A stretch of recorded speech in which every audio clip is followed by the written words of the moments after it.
we have finished our calm spring day, our breezy summer day, and our strong wind fall day.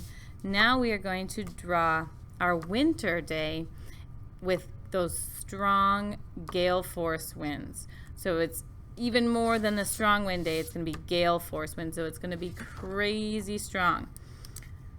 So we're going to start by drawing the tree, but we're going to draw it a little differently this time because the wind is so strong. It's going to be blowing over, just like that painting that we looked at where the tree was coming out of the ground. We're going to draw it kind of like that.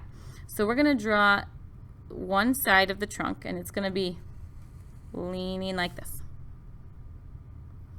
Then we're going to draw the other side of the trunk, and it's going to be like this. Almost like you're drawing the trunk, but sideways.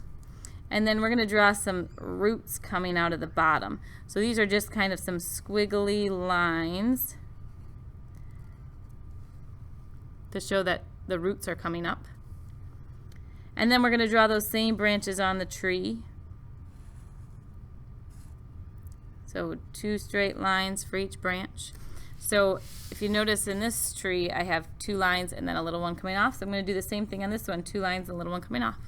And then I'm going to do the 2 lines on this side coming down. And then I have the 2 that stick up the middle, so I've got one here and one here. And then I'm going to draw the branches coming off of it. 1 branch there and 1 branch there. Oh, I drew that in the wrong spot. That one should be there, but we can add an extra branch. That's okay. So now I'm going to go back and I'm going to make these all have a little end to them because in the wintertime there's not going to be any leaves on this tree. So we're going to put a little line on the end of each branch to finish it off.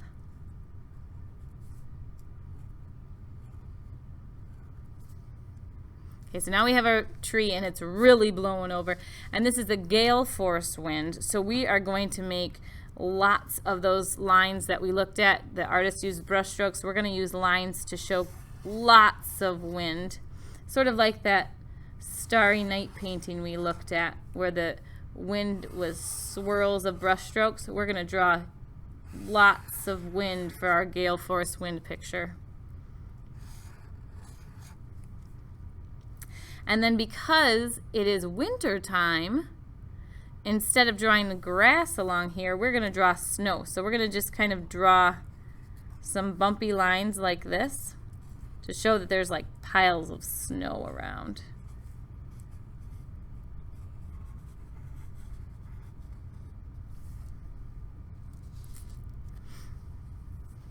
And then in each picture we drew an extra thing. So we drew flowers in the spring one, we drew bubbles in this one, we drew a kite in this one. For this one, we're going to draw a snowman, but we're going to make it look a little different because it's gale force winds and all this wind's blowing so strong sideways. We're going to make it so it kind of blew over. So we're going to draw a big bottom circle, but it's not going to be a complete circle because it's sitting in the snow. So it looks like a big frown face. And then I'm going to do some bumps along the bottom so it looks like it's sitting in the snow, just like the snow up there. And then I'm going to draw another snowball next to it, like it kind of fell down in the snow. And then a smaller one next to it, like it fell down in the snow. So these are all the pieces of the snowman, right? The bottom, the middle, the top. So then I can draw the pieces for the buttons on the snowman, the nose on the snowman, the face on the snowman. So you can choose if you want it to still look kind of like a snowman all put together, or if you want to look like some of the pieces are falling off of it. So I'm going to do, like right here, I'm going to draw one of the buttons made out of coal. And then I'm going to draw another one and it's kind of falling off of it. And then the other one I'm going to leave so it's on there. So like they're kind of falling all over the place here. Maybe I'll even draw one down here in the snow like it completely fell off. Then I'm going to draw the carrot nose. I'm going to draw it like it's sticking out of the snow, like it fell off and it's kind of sticking up in the snow like this. And I'm going to draw the eyes on the snowman still because I want to be able to tell it's a snowman. So I'm going to keep the eyes on there.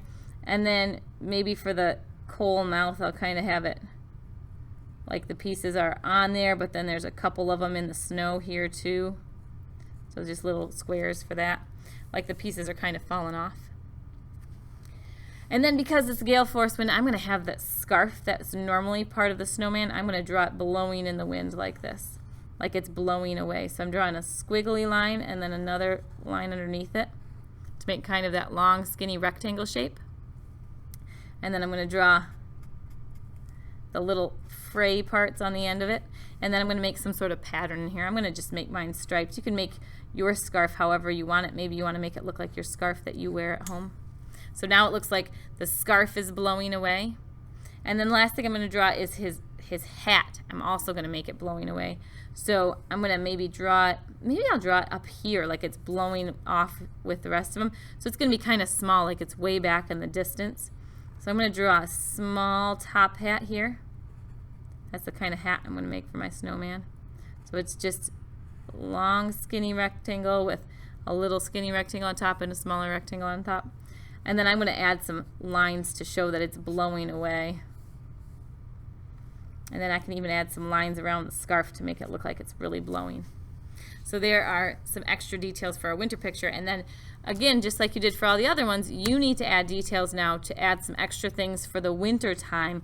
But remember, it's that gale force wind, so whatever you draw should really be blowing strong in that wind. Go ahead and add those details.